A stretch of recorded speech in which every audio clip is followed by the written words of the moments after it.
પંચાયતની બેઠકો છે, 4 જિલ્લા પંચાયતની બેઠકો છે, ગરુડેશ્વરમાં 16 તાલુકા પંચાયતની બેઠકો છે, 3 જિલ્લા પંચાયતની બેઠકો છે, નાંદોદમાં પણ 18 તાલુકા પંચાયતની બેઠકો છે, 3 જિલ્લા પંચાયતની 4 જિલ્લા પંચાયતની બેઠકો છે। આ તમામ બેઠકો પર તમારે લડવા માટે હવે અત્યારથી તૈયારી કરી દેવી પડશે। સાથીઓ, કોઈ પોલીસની તૈયારી કરે, તલાટી ગ્રામ સેવકની તૈયારી કરે, શિક્ષકની તૈયારી કરે, મામલતદાર પીએસઆઈની તૈયારી કરે, બીટગાર્ડની તૈયારી કરે, એ યુવાન આપણી દીકરી 2-3 વર્ષ ક્લાસીસ કરે છે, વાંચે છે, દોડે છે, પ્રેક્ટિકલ કરે છે, ત્યારે એને નોકરીમાં મેળ પડે છે। અને એમાં બી ઘણી વખત તો સરકારના કરમ ફૂટે એટલે પેપરો ફૂટે છે કે નથી ફૂટતા? ઘણી વખત એવા નિયમો લાવે કે આપણો માણસ પાસ થઈને બી પાછો રિજેક્ટ થઈ જાય છે। એવી પરિસ્થિતિમાં નોકરી લાગે છે તો તમારી પર આ વખતે તાલુકાના પ્રમુખ બનવાનો, જિલ્લાના પ્રમુખો બનવાનો અને વિવિધ સમિતિઓ, બાંધકામ, આરોગ્ય, સિંચાઈ, બધી સમિતિઓના અધ્યક્ષ બનવાની ખૂબ સારી તક છે।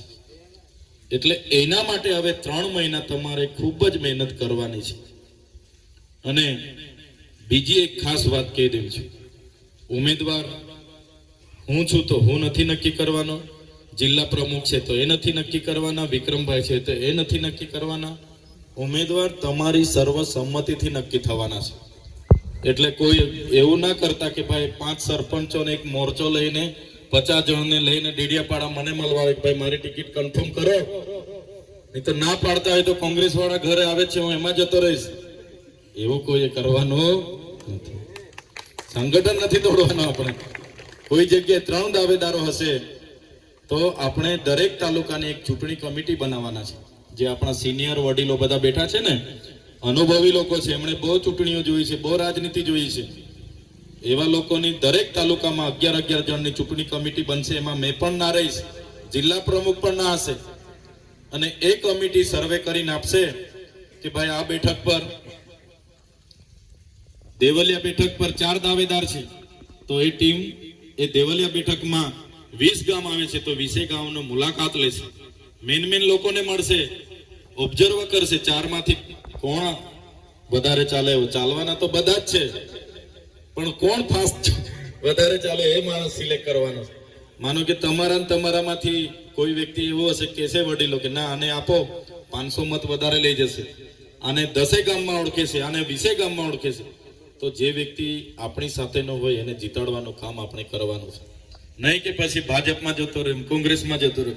તમારી સાથેનો જ એક માણસને તમે જીતાવશો તો તમે રાતે પણ એને કામ કરાવી શકશો કે ભાઈ અમે તમને ચૂંટેલા છે, હું બી દાવેદાર હતો પણ તને અમે મદદ કરીને ચૂંટેલા છે એટલે તમે આ કામ કરો, પહેલા આ કામ કરો તો એ કામ પહેલું તમારું થશે। એટલે આ વાતને લઈને તમારી વચ્ચે ઉપસ્થિત થવાનું થયું। દરેક 3 તાલુકામાં આપણે ચૂંટણી કમિટીઓ બનાવવાના છે। જે તાલુકામાં સંગઠનના કેટલાક હોદ્દાઓ ખાલી છે, અહીંયા બેઠેલા તમામ યુવાનો વડીલોને પણ વિનંતી કરું છું કે જે હોદ્દાઓ ખાલી છે હવે એની જવાબદારી લઈ લો। સમય જેની પાસે છે, તમે પૂરતો સમય આપી શકતા હોય તો જવાબદારી લેવી પડશે, કેમ કે બધી જ જગ્યાએ હું પણ પહોંચી નથી શકવાનો, બધી જ જગ્યાએ વિક્રમભાઈ દોડી નથી શકવાના। અમે અમારા લેવલે જેટલું થાય છે એટલું કરીએ છીએ, પણ હવે તમે પણ જવાબદારી લો। અને ખાસ આ ચૂંટણીમાં 50% પુરુષ સીટો છે અને 50% મહિલા સીટો છે। અમારા વકીલ સાહેબ એક આવ્યા છે ને કે અમારા જિલ્લા પ્રમુખ ને દાદી, મહિલાઓ આપણને નજરે પડતા નથી। દરેક કાર્યક્રમોમાં આપણે જ ભેગા થઈએ છીએ, મહિલા હોતા નથી। હવે 50% મહિલાઓ એટલે હવે ઉમેદવારો ક્યાંથી વધવાના? તમે ઉમેદવારો જોહે કે ના જોશે? પછી કહેશો કે અમારા ઘરનાને ઉમેદવાર બનાવવાના છે, પછી અમે પ્રચારમાં આવશું એટલે પૂછે બધા બેન કાના છે, કોના ઘરના છે, કયા ગામના છે, તો પછી અમારે ઓળખાણ આપવી પડે, ભાઈ આ કાટકોઈના છે, આ ભાણોદરાના છે, આમના ઘરેથી છે।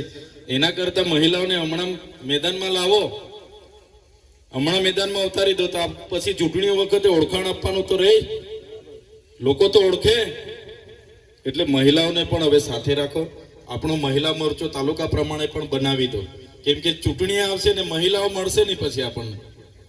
લડવાવાળા યુવાનો વડીલો તો બહુ બધા છે પણ 50% સીટો મહિલાઓની છે। પછી કોઈ ગામમાં ગયા, અમે ભાષણ કર્યું, કોઈ આગેવાને કીધું અમારા ઉમેદવારને માયક આપો, એમને પણ બોલાવો, અમારે સાંભળવાના છે એવું કહેતો. મહિલાને માયક આપી દે, ના બોલે તો એના કરતા ટ્રેનિંગ લેતા થાય તો સારું ને. 3 મહિના આપણી સાથે દોડાદોડી કરે, શીખી જાય. વળી માયક હાથમાં આવે, 2 મિનિટ બોલી દે એટલે લોકો તાળીઓ પાડે, મત આપી દે. થાય કે ના થાય? તો એ કામ પણ હવે કરો ભાઈ. આપણે તો બધા મહેનત કરીએ જ છે, એ કરવું પડશે. ખાસ આ SIR માટે જ હું આવ્યો હતો. તમે બધા પાર્ટીના કામ માટે 2000, 5000, 10,000 રૂપિયા જાતે ખર્ચો કરીને તમે દોડો છો. અમારા મિટિંગમાં પણ તમે જાતે ખર્ચો કરીને આવો છો. ત્યારે આ ચૂંટણી બહુ મહત્વની છે. હવે અમે તમને જીતાડવા માટે આવવાના છે. તમારા માટે બધા આપણે મહેનત કરવાની છે. ત્યારે સારા ઉમેદવારો સિલેક્શન કરવા માટે 11 નામો 3 તાલુકામાંથી તમારે મને આપવાના છે. અને એ 11 લોકો એ જ ચૂંટણી કમિશન આપણું, એ ચૂંટણી કમિટી આવનારા દિવસોની સારા ઉમેદવારો શોધશે, એના કાગળિયા ચકાસશે, 2 છોકરાઓ છે કે કેમ, એનું વેરો બાકી છે કે કેમ, એક હામાં નીકળી જતા તો નથી, એનું જાતિનું સર્ટી કઈ રીતનું છે, બધી જ કામગીરી આ ચૂંટણી કમિટી કરશે. સહમત છો બધા? કેટલા જણ સહમત છો ચૂંટણી કમિટી પર? સહમત છે ને? પછી કાલે ઉઠીને ના ચૂંટણી કમિટી હા એ લોકો હાથે પેલો ભાઈ ફરે છે, એને જ ટિકિટ આપી દેશે. ચેતરભાઈ આવે એટલે પેલા ભાઈ હાથે જ ફરે છે, એને જ ફોન કરે છે, એને જ ટિકિટ આપી દેશે. એવું નથી. જે મારો એ સારો નહીં, પણ જે લોકોનું કામ કરે એ સારો, એવું મગજમાં બધાએ રાખવાનું છે. ખ્યાલ આવ્યો ને? લોકોની સેવા કરે સારો. ભાજપમાં લોકો સત્તા અને પૈસાઓ માટે જાય છે કે ભાઈ સત્તા આવી જાય એટલે પૈસા કમાવાના છે મારે, એટલે હું ભાજપમાં જ આમ છું. કે આપણે સેવા માટે આમ આદમી પાર્ટીમાં છે. આજ દિન સુધી તમે બધાએ પોતાના ખિસ્સાના પેટ્રોલમાં નાખ્યા છે, ડીઝલ તમારા ખિસ્સાના પૈસાએ ભરેલું છે. એટલે આપણે સેવા કરવા માટે આવ્યા છે. એટલે આપણે આ ચૂંટણીમાં તમે બધા લડો, તાલુકાના પ્રમુખ બનો. તાલુકા પ્રમુખ એટલે બહુ મોટી વાત છે. અમે એક ગામમાં પ્રચારમાં ગયા હતા, એક ઘરે બેઠા એટલે મને કે અમારા દાદા 1967માં તાલુકા પંચાયતના પ્રમુખ હતા, ભૂતબેડા કે ભાટપુર ગયા હતા. ત્યારે કીધું, વિચાર કરો, એના છોકરાના છોકરા અમારા જેવા જુવાન છે, એમણે કીધું હતું અમારા દાદા 1967માં તાલુકા પંચાયતના પ્રમુખ હતા. તો એકવાર તમે તાલુકા પંચાયતના પ્રમુખ બનો તો આવનારી 5 પેઢી તમને યાદ કરશે. થાય કે ના થાય? તો એના માટે મહેનત કરવી પડશે. એ વાત સાથે આવ્યો છું. ત્રીજો મુદ્દો આપણો એવો છે, ડેડિયાપાડાનું એક પીઠા ગ્રાઉન્ડ છે, અને પીઠા ગ્રાઉન્ડમાં દર વર્ષે ઘણા વર્ષોથી હું જાહેર જીવનમાં આવ્યો ત્યારથી મારે આગેવાનીમાં ત્યાં 9મી ઓગસ્ટ આદિવાસી દિવસ અને 15મી ભગવાન બિરસા મુંડાની જયંતિ અમે ઉજવતા આવ્યા છે.